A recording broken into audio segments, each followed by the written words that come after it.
Can you practice with a 22 at 100 yards in heavy winds? Let's find out.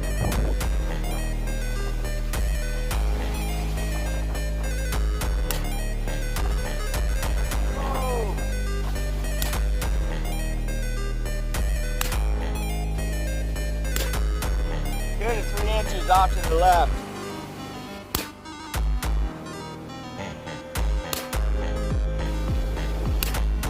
All right, let's go look.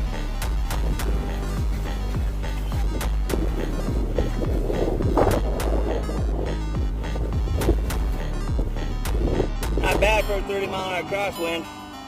Get out there and practice in the wind.